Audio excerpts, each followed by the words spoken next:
اور میرے آقا ایک دن ایک باغ سے گزر رہے ہیں تو کہتے ہیں وہاں پر میرے آقا جس سواری پر سوار تھے نا وہ بدکنے لگی.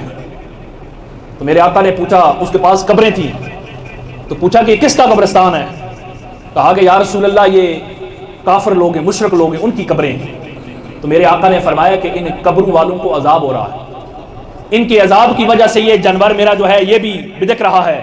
اور میرے آقا نے فرمایا خدا کی قسم اگر مجھے یہ ڈر نہ ہوتا کہ تم مردے دفنانا چھوڑ دو گے, میں تمہارے سامنے عذاب قبر تمہیں بتلاتا کہ عذاب قبر کیسا ہو رہا ہے, کیونکہ عذاب قبر برحق ہے. کہا اگر یہ چیز تمہارے سامنے عیاں ہو گئی تو تم اپنے مردے کبھی دفناؤ گے. اور یہ لمبی بات تو دور کی بات چھوڑیں, یہ سوار کی بات ہے. باغ کے اندر یہ حضرت صاحب بیٹھے ہیں, باغ کے اندر مجھے ضلع مفتی صاحب نے بتایا کہ ایک عورت جو ہے اس کا انتقال ہوا پچھلے سال اگست کے اندر. تو کوئی عزیزوں ایک عورت تھی, اس نے قبر بنانے نہیں دی جہاں پر قبر بنانا چاہ رہے تھے. تو اس کی ایک بہن باہر تھی, اس نے کہا ایک اور جگہ قبر بنا دو. جب میں آئی تو اس کی قبر, اس کی لاش کو نکال کر ہم جہاں پر دل کیا پھر قبر بنائیں گے, اس کی قبر ایک اور جگہ بنا دی گئی. اس مئی کے اندر اس کا خامد بھی فوت ہو گیا تو اس کی قبر بھی اس کے ساتھ بنا دی گئی. تو اب اس کی بہن وہ باہر سے آئی تو اس نے ضلع مجھ سے کہتے میرے پاس آ کے اس نے کہا جی میں قبر جو ہے نا یہ شفٹ کرنا چاہتی ہوں, منتقل کرنا چاہتی ہوں. آپ کہتے ہیں میں نے باقی مفتیان کرام سے بھی مشورہ کیا کہ شرعاً کیا جنازہ منتقل کیا جا سکتا ہے. تو شریعت نے کوئی ایسی چیز نہیں رکھی کہ ایک بندے کو دفنائیں پھر اس کو نکالیں. ہاں اگر کوئی اس قسم کا قبر کوئی سلائڈنگ کے نیچے آ گئی یا کوئی اس قسم کی جو ہے آسمانی آفات کوئی آ گئی ہے, زلزلہ آ گیا اس قسم کی کہ اب لاش نہ نکالے بغیر چارہ نہیں ہے, وگرنہ یہ جو برزخ کی زندگی ہوتی ہے اس کا چھیڑ چھاڑ کرنی نہیں چاہیے. اب آپ کہتے ہیں کہ ہوا یہ کہ وہ عورت میرے پاس آئی تو میں بڑا پریشان ہو گیا کہ میں نے بڑا منع کیا, لیکن عورتوں کا اپنا انداز ہوتا ہے, کہتے وہ مان نہیں رہی. تو اس نے کہا نہیں جی میں آپ کے پاس آئی ہوں, میں نے اپنی بہن اور اپنے بہنوئی کی قبر کو نکال کر یہاں سے دوسرے قبرستان میں دفن کرنا. تو کہتے ہیں میں بڑا ڈر رہا تھا کہ یہ قبروں کا سال ہو گیا, اگست بھی آج 9 ماہ ہو گئے, اندر کیا حال ہوگا. تو یہ بار بار کہتے پھر میں نے 2 بندے کو کہا جی وہ بندے قبریں کھوتے انہیں لگائیں, قبریں تیار کی جائیں, رات کو قبر جو ہے ان کی شفٹ کریں گے. تو کہتے دن کو, یہ سوار کی بات ہے, قبر دن کو تیار ہوئی, کہتے رات کو ہم گئے. میں نے کہا جی اعلان نہیں کرنا, کہتے میں ڈر بڑا رہا تھا تو اعلان نہیں کرنا, کوئی مخصوص بندے اور سیزر کارب لے کے گئے. کہتے ہیں جب ہم نے اس کی بہن کی قبر کو کھولا تو وہ تابوت میں بند تھی.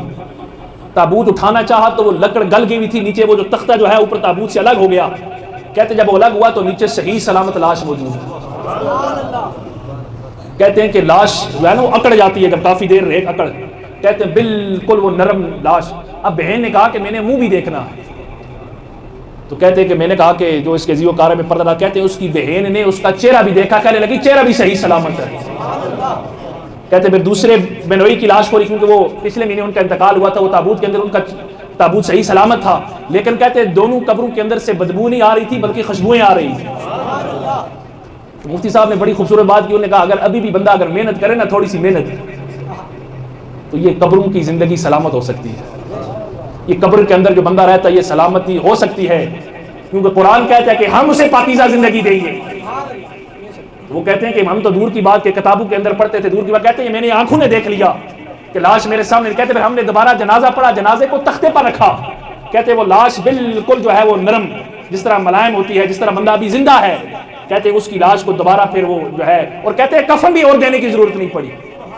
آپ دیکھیں کہ جب بندہ اللہ کے حضور پکی سچی توبہ کر کے, پکی سچی توبہ کر کے, اور قرآن جس کے بعد کہہ دے کہ ہو بندہ مومن نیک عمل کرے, تو ہم کیا کریں گے, اسے کون سی زندگی عطا فرمائیں گے؟ پاکیزہ زندگی عطا فرمائیں گے. اگر پاکیزہ زندگی دنیا کے اندر ملی تو دنیا, موت کا دار و مدار ہی دنیاوی زندگی پر ہے, اس کی قبر کی زندگی جو ہے وہ کامیاب ہو جائے گی. قبر کے اندر اگر پاکیزہ زندگی ملی تو وہ تو پھر نور علی نور ہو جائے گا, اور اگر محشر کے میدان میں بھی اللہ اسے پاکیزہ زندگی عطا فرمائے تو بندہ وہاں پر بھی کامیاب ہو جائے گا.